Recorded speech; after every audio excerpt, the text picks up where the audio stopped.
Hello friends, welcome to Sudha learning teacher channel. मेरा नाम सुधा सरस्वती है। मैं अपने यूट्यूब चैनल में आप सभी लोगों का स्वागत करती हूँ। जैसा कि मैंने अभी आपको पिछली वीडियो में बताया कि मैं लेकर आई हूँ एनसीईआरटी मैथ 9th क्लास की मैथ की एनसीईआरटी बुक से एक्सरसाइज लेकर आई हूँ। पॉइंट बाय पॉइंट आपको बताऊंगी। तो मैंने पिछली वीडियो में आपको 1.1 एक्सरसाइज बताई थी। अब मैं आपको बताऊंगी अपनी वीडियो में 1.2 प्रश्नावली है एक्सरसाइज। समझ लीजिए आप, हिंदी में प्रश्नावली, इंग्लिश में एक्सरसाइज। तो अब मैं आपको पॉइंट बाय पॉइंट बताऊंगी, तो ध्यान से समझिएगा और प्लीज़ मेरी वीडियो को आधा अधूरा ना छोड़े, पूरा वीडियो देखें ताकि आपको पता चले कि मैंने वीडियो में क्या किस तरीके बताया। और अगर कोई चीज़ आपको नहीं समझ में आती है, कोई प्रॉब्लम होती है, उसमें कोई इश्यू दिखता है आपको, तो आप मुझे कमेंट बॉक्स में कमेंट करके भी बता सकते हैं। तो वीडियो स्टार्ट करेंगे हम। देखिए, हम एक्सरसाइज डाल देंगे यहाँ पर, एक्सरसाइज 1.2, यानी वो ये चैप्टर 1 की एक्सरसाइज चल रही 1.1 थी। तो अब मैं आपको बताऊंगी 1.2। तो 1.2 का एक्सरसाइज का देखिए, सबसे फर्स्ट क्वेश्चन देखेंगे हम। सबसे फर्स्ट क्वेश्चन रहेगा हमारा। सबसे फर्स्ट क्वेश्चन क्या है कि नीचे दिए गए कथन सत्य और असत्य बताइए।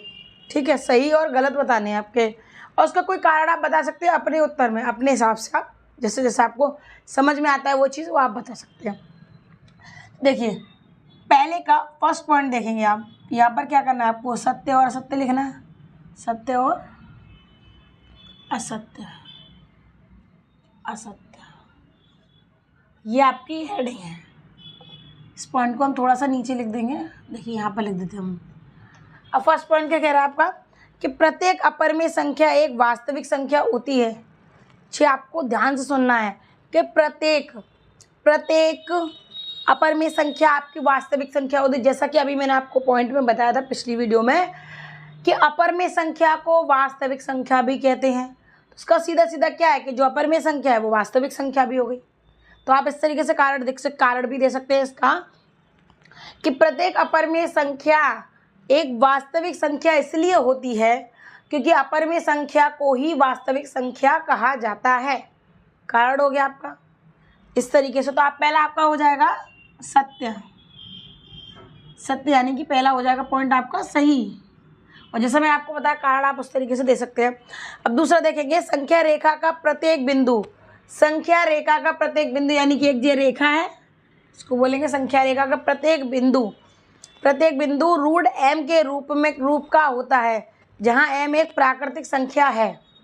तो देखिए क्या दे रहा है कि प्रत्येक पॉइंट, इसमें जो भी पॉइंट आप जहाँ भी लगाते हैं आप उसको प्रत्येक पॉइंट है आपका कि रूट m के रूप में। जैसे कि आपने यहाँ लगाया, कहीं लगाया, तो क्या दे रहा है, रूट m के रूप में बता रहा हूँ, रूट m के रूप में बता रहा है। लेकिन जहाँ क्या है कि m एक प्राकृतिक संख्या है, m एक आपका नेचुरल नंबर, प्राकृतिक संख्या है, प्राकृत संख्या है। तो वहाँ क्या है कि आपका ये हो गया, प्राकृतिक संख्या में क्या होता है आपका, प्राकृतिक संख्या में ये नहीं होता है। तो उसमें क्या कह रहा है कि जहाँ m एक प्राकृतिक संख्या है, तो ये क्या हो जाएगा, गलत हो जाएगा। क्या हो जाएगा, असत्य हो जाएगा, क्योंकि ये नहीं होता है। तो क्या हो जाएगा आपका, असत्य हो जाएगा, असत्य। अब पॉइंट नंबर इसका तीसरा देखेंगे, प्रत्येक वास्तविक संख्या एक अपरिमेय संख्या होती है।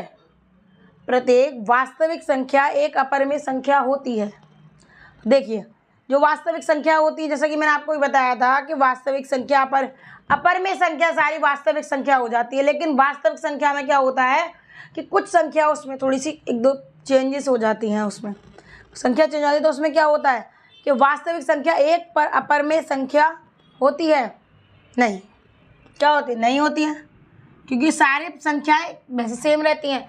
अपरिमेय संख्या आपकी वास्तविक होती है, लेकिन सारी वास्तविक संख्या आपकी अपरिमेय संख्या नहीं होती है। ठीक है,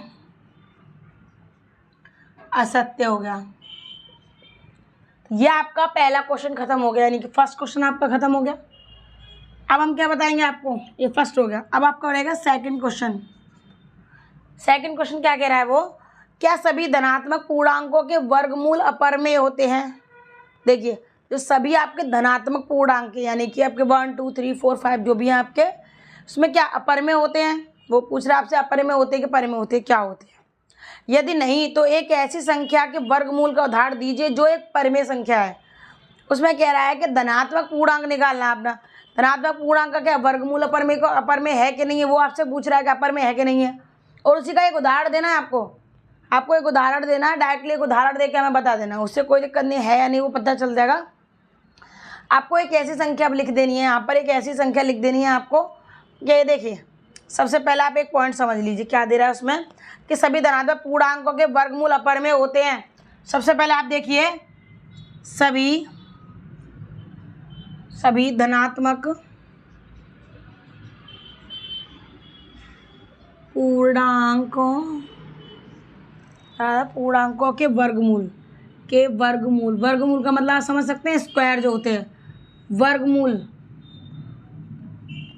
अपरिमेय नहीं होते, क्योंकि सारे धनात्मक जो पूर्णांक होते हैं वो वर्गमूल के अपरिमेय नहीं होते, कुछ अपरिमेय होते हैं, कुछ परिमेय होते हैं। ठीक है, तो सारे परिमेय आपके नहीं होते। तो पहला पॉइंट तो आपको ये हो गया। अब इसी का इसमें देखो 2 पॉइंट दे रहा है, इसमें दूसरा दे रहा है, यदि नहीं तो एक ऐसी संख्या का वर्गमूल उदाहरण दीजिए जो निकल के परिमेय संख्या में हो जाए। तो देखिए, आप इस तरीके से हम एक उदाहरण दे सकते हैं, √4। दूसरा पॉइंट देखेंगे, इसी का है √4। अब आपने एक चीज़ देखा होगा कि इसको हम बाहर निकालेंगे तो क्या निकलेगा, 2 निकलेगा। 2 हमारा क्या है, परिमेय संख्या है। तो देखिए इसकी कैसे निकलेगा, डायरेक्टली हम आपको बता देते हैं कि 4 को जब हम 4 का वर्गमूल करेंगे, यानी देखिए 4 का वर्गमूल क्या है, 4 का वर्गमूल आपको निकालना, तो आप क्या करेंगे, 2 का स्क्वायर आप कर देंगे। 4 का आपको वर्गमूल निकलवा रहा है, तो आप या तो इस तरीके से लिख सकते हैं, आप उसको इस तरीके से भी लिख सकते हैं। यानी देखिए इसका इसमें गुणा करके 2 दूनी कितना हो गया, 4 हो गया। तो 4 का वर्गमूल क्या हो जाएगा, 2 का 2। ठीक है, अब देखिए, तो यहाँ पर आप इस तरीके से लिख सकते हैं 2 गुणा 2।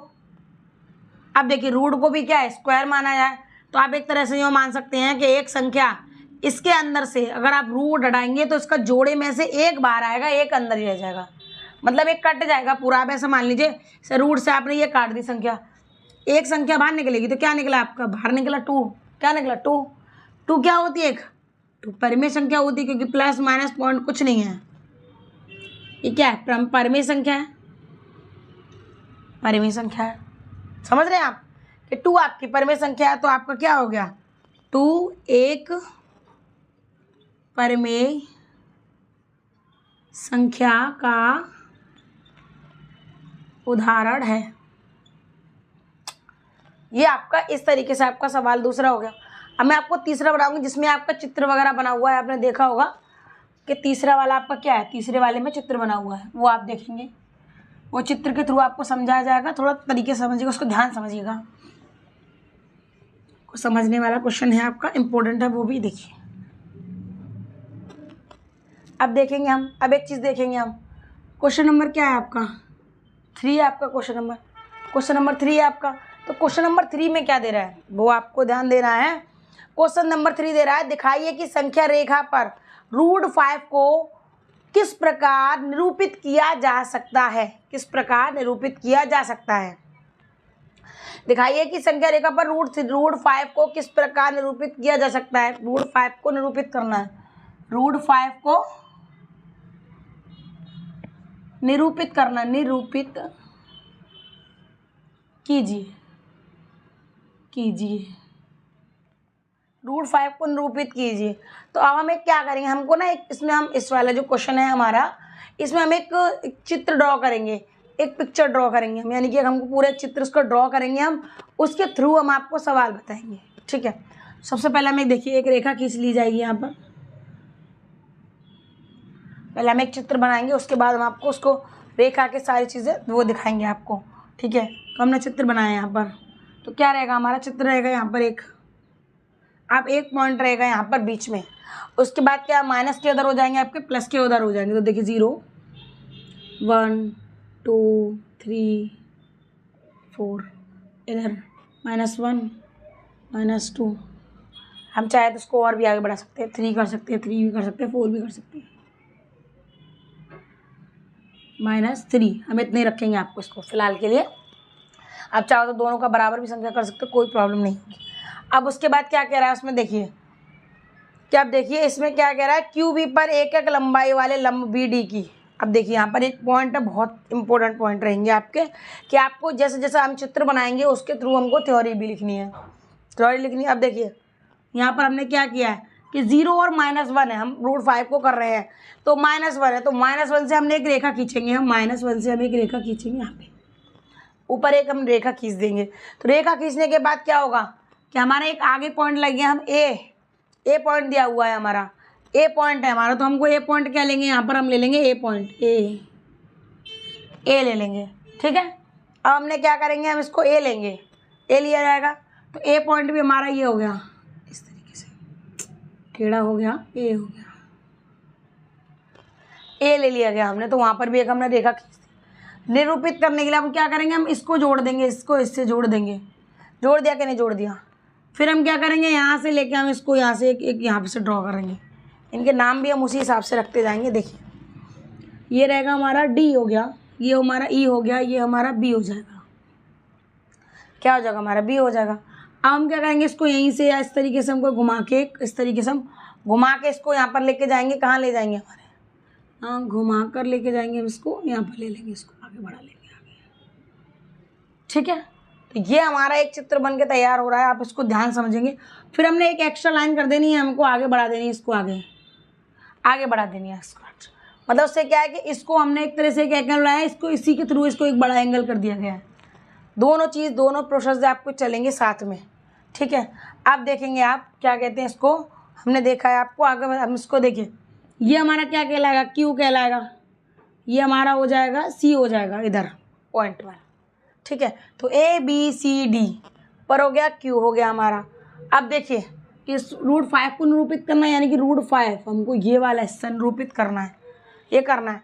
तो हम क्या करेंगे, देखिए इधर भी हमारा ये √5 हो जाएगा, ये वाली हमारी जो लाइन है हमारी CD वाली, वो भी हमारी क्या हो जाएगी, √4 हो जाएगी। अब हम क्या करेंगे, इसी तरीके से हमारा ये देखिए कोण देंगे, तो क्या रहेगा, कोण में क्या आ जाएगा, देखिए ये तो हमारा एक हो जाएगा, हो गया नहीं हो गया। अब उसके बाद देखिए, उसके बाद यहाँ पर हम क्या कर देंगे, √3 कर देंगे। क्यों कर देंगे हम √3 हम इसलिए कर देंगे कि 3 और 1 क्या होता है, 3 और 1 4 हो जाएगा, ठीक है। तो √3 कर देंगे इसको, देख लिया आपने। तो आप इस तरीके से, हम इसको इस तरीके से ड्रॉ कर लेंगे, कर लिया हमने। अब हम इसकी रचना लिखेंगे, रचना करेंगे, इसकी रचना करेंगे। अब हमने क्या करेंगे, इसकी रचना करेंगे। रचना जैसा कि आप समझ सकते हैं कि रचना क्या, जैसे जैसे हमने चित्र को बनाया है, हम उसको उसी तरीके से उसको प्रदर्शित करेंगे, यानी उसी तरीके से हम उसको लिखेंगे, ठीक है। तो अब हम देखिए, सबसे पहले लिखेंगे यहाँ पर, क्या लिखेंगे हम यहाँ पर, QB। देखिए Q आपका ये है और B आपका यहाँ पर है कि नहीं, दोनों ही चीज़ें। तो QB क्या है कि QB एक लंबक है, QB एक लंबाई ज्ञात करता है, क्या करता है, QB एक लंबाई है, QB एक लंबाई है जो AB पर क्या है, लंब है, क्या है, देखिए QB एक लंबाई है जो AB पर लंब है, ठीक है। देखिए ये एक लंबाई है, क्योंकि आप कहते हैं ना, अच्छा घुमा के लो कैसे भी लंबाई, तो लंबाई हो जाती है। तो ये वाली लंबाई क्या है, इसके ऊपर क्या है, लंब है, ये लंब है कि नहीं है। तो ये आपको ध्यान समझना है, समझने वाला पॉइंट है, आपको ध्यान समझना है। अब उस क्या है कि ये लंब है। अब हम आगे देखेंगे, इसकी रचना कीजिए, लंब है, इसकी रचना करते हैं, इसकी रचना करते हैं। तो रचना कैसे करेंगे हम, आपने जैसे कि चित्र देख लिया, चित्र आपको अब ऐसे 1.2 3 4 जो भी आप चित्र में नाम लिख सकते हैं, आप यहाँ पर लिखा हुआ आता है, आपने देखा होगा हर क्वेश्चन में ज़्यादातर अगर होता है सवाल का तो लिखा आता है। अब आप भी कुछ भी डाल भी सकते हैं, जो भी आपका एक्सरसाइज में आप डालना चाहें। आपका सवाल तीसरा है तो 1.3 डाल सकते हैं आप, 1.4 ऐसा चित्र के आगे डाल सकते हैं। अब देखिए हम इसकी रचना करेंगे। रचना को क्या करना है हमको, इसमें क्या है कि पाइथागोरस जो प्रमेय होती है वो इसमें लागू की जाएगी। क्या की जाएगी, देखिए पाइथागोरस प्रमेय लागू होगी। तो पाइथागोरस प्रमेय होती है वो लागू होगी इसमें। अब आप देखेंगे पाइथागोरस प्रमेय, देखिए जैसे कि हम लिखेंगे अब देखिए, जैसे कि हम लिखेंगे तो हम क्या लिखेंगे वो आपको देखना है। तो उसमें क्या दे रहा है, क्यू बी दे रहा है, क्यू बी दे रहा है, क्या दे रहा है, क्यू बी दे रहा है आपका। तो अब हमको क्या करना पड़ेगा कि क्यू बी है, तो क्यू बी से हम क्या लेंगे, तो हमको क्यू बी क्या करना है, क्यू बी तो हमने कभी बता ही दिया आपको, हमको क्या निकालना है, क्यू से डी तक का पूरा निकालना है। क्या निकालना है, क्यू से डी निकालना है, ठीक है। तो अब क्यू डी, तो क्यू डी बराबर क्या करेंगे हम, देखिए क्यू डी बराबर, तो क्यू डी बराबर क्या हो जाएगा, यहाँ से लेके आपका पूरा पोर्शन लेंगे तो क्या आ जाएगा आपका 4 आ जाएगा। क्या आ जाएगा आपका 4 आ जाएगा। अगर आप इसमें से घटाते हैं तो 4 हो गया, इसको उसको में जोड़ते हैं तो 4 हो गया आपका, हो गया नहीं हो गया। तो अब हम क्या करेंगे, देखिए अंडर रूट 4 हो गया, हो गया। अब अंडर रूट 4 को क्या करेंगे, इसका होल स्क्वायर कर दिया जाएगा। क्या कर दिया जाएगा, अंडर रूट 4 का होल स्क्वायर कर दिया जाएगा, कर दिया। अब करने के बाद क्या दे रहा है कि +1 का भी होल स्क्वायर हो जाएगा, 1 का होल स्क्वायर हो जाएगा। यानी कि हम क्या कर रहे हैं, हमको √5 ही तो निरूपित करना है, √5 निरूपित करना है।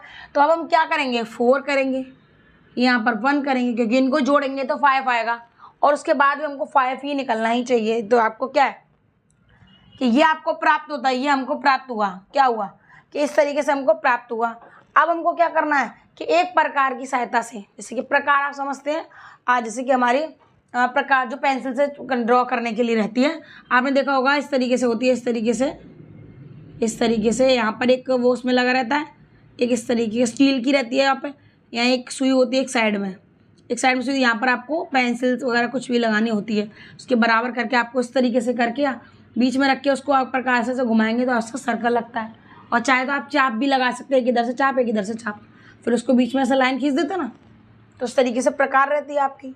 तो वो आपको क्या करना कि वो उसकी सहायता से आपको चाप लगानी पड़ेंगी इनमें। यहाँ आपको चाप लेंगे, इधर से चाप लेंगे तो यहाँ लगा देंगे, इधर से चाप लेंगे तो यहाँ लगा देंगे, इस तरीके से ऊपर भी लगाएंगे, इधर कोने से उधर की लगाएंगे, तो वो चाप के थ्रू आपका हो जाएगा, ठीक है। अब क्या करना है कि ओ केंद्र बिंदु हो गया। ओ केंद्र बिंदु कहाँ हो गया आपका, ओ केंद्र बिंदु क्या कहलाएगा, ये कहलाएगा हमारा ओ केंद्र बिंदु, ओ केंद्र, ठीक है। तो देखिए क्या है कि मेन हो गया वो ए और क्यू के बीच में आ गया। तो देखिए जैसा कि आप इसको मान लीजिए, इसको हम आगे बढ़ा दे रहे हैं, आपको बिल्कुल डायरेक्ट उसके नीचे ही लिख के दिखाऊं, अब आप डायरेक्ट तरीके से समझ जाएंगे, समझ गए आप। तो ये क्या है आपका केंद्र बिंदु हो गया, क्योंकि दोनों चीज़ का ए और क्यू के बीच में केंद्र बिंदु क्या हो गया, ओ हो गया।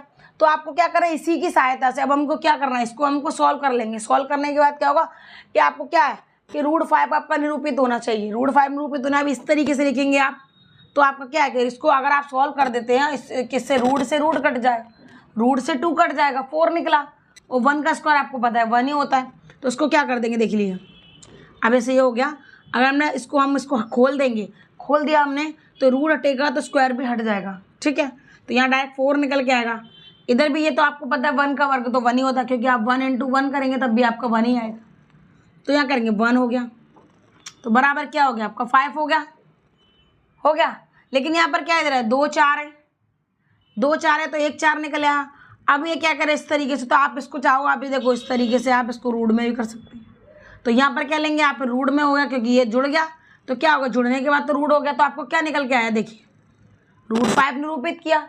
तो इस तरीके से आपको चाप लगानी है, बनाना है, इस तरीके से पिक्चर आप ड्रॉ करेंगे, उसकी सहायता से आपको क्या करना है, ये निरूपित करना है आपको। तो जहाँ पर क्या दे रहा है, जहाँ पर भी आपको दे रहा है ना, ये मिस्टेक हो गया, हाँ, तो यहाँ पर भी दे रहा है आपको, ये प्रदर्शित करने, यही नंबरों को आपको यहाँ लिख के बस इतना निरूपित करना है कि इसका आंसर आपका √5 आएगा या नहीं आएगा। तो आप इस तरीके से उसको ड्रॉ कर लेंगे, और उसी तरीके से इसमें और भी चाहें तो आप 1-2 चीज़ें और भी लिख के आप इसको ऐड कर सकते हैं। जैसे जैसे आपके मार्क्स में जैसे बड़ा क्वेश्चन आता है आप उसको 1-2 चीज़ें और लिखेंगे। लिखने का तरीका देखिए कि आपको पहले लिखना है कि हम एक रेखा खींचेंगे, सीधी एक रेखा खींचते हैं, फिर हम यहाँ से एक बिंदु को ये करते हैं, जैसे कि हमने, फिर यहाँ पे हम C और D एक रेखा खींचेंगे, फिर हम AB एक रेखा खींचेंगे, उसके बगल में एक छोटा लंब डालेंगे, उसके बाद हम D और B को मिला देंगे, ठीक है। उसके बाद क्या करेंगे, हम B और C को भी एक कर्व रेखा, जो तिरछी रेखा होती है, उसके थ्रू हम मिला देंगे त्रियुक्त रेखा के। इस तरीके से हम B और O को भी मिला देंगे और D और Q को मिलाएंगे, तो D और Q का मान क्या रहेगा हमारा √5 हो जाएगा। और इस तरीके से D और C हमारा √5 होगा, और D के अंदर वाला कौन हो जाएगा 1 का, और C के अंदर वाला B के अंदर वाला हो जाएगा √4।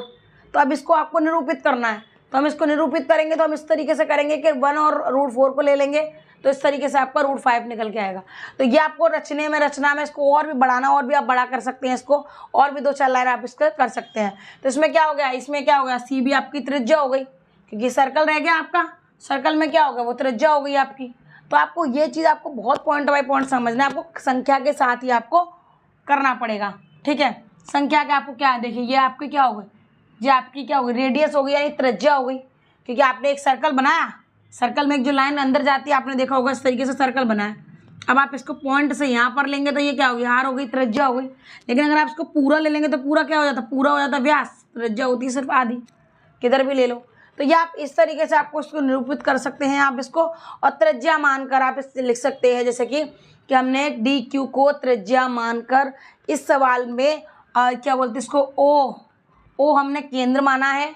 इस सवाल में ओ को हमने क्या माना है, ओ को केंद्र माना है, जैसे त्रिज्या ने क्यू डी को माना है, ठीक है। त्रिज्या हमने क्यू डी को माना है, तो इस तरीके से हमने क्या किया है कि ओ को हमने केंद्र माना है, ओ को हमने केंद्र माना। तो इसमें क्या दिखा रहा है, इसमें एक चीज़ देखिए, तो ये डी और क्यू क्या दिखा रहा है आपका, √5 दिखा रहा है, क्या दिखा रहा है, √5 दिखा रहा है। तो वहाँ पर आप क्या लिख सकते हैं, हम लिख सकते हैं कि तब क्यू √5 के संगत होगा, तब क्यू √5 के संगत होगा, ठीक है। ये आपका हो गया सवाल, ये पूरा आपका सॉल्व हो गया। आप, मैंने आपको बताया थ्योरी में आप जो चाहो तो उसको और भी बड़ा लिख सकते हो, बस वही लिखना जो मैंने आपको बता दिया, वो आप सारी चीज़ें लिख दोगे तो आपका सवाल और भी बड़ा हो जाएगा, क्योंकि एग्जाम में आता तो 2-3 नंबर का आता भी है। और इस तरीके के सवाल वैसे भी ये इस तरीके का जरूर आ सकता है कि √5 को आप निरूपित करने वाले और √5 पर में संख्या है क्या, पर में √2 अपर में संख्या पर, इस तरह के सवाल एग्जाम में एक आए बट आता ज़रूर है, हर बार एग्जाम में आता ज़रूर है। तो अगर आपको मेरी वीडियो पसंद आए तो प्लीज़ लाइक शेयर कमेंट करना ना भूलें, मेरे चैनल को सब्सक्राइब जरूर।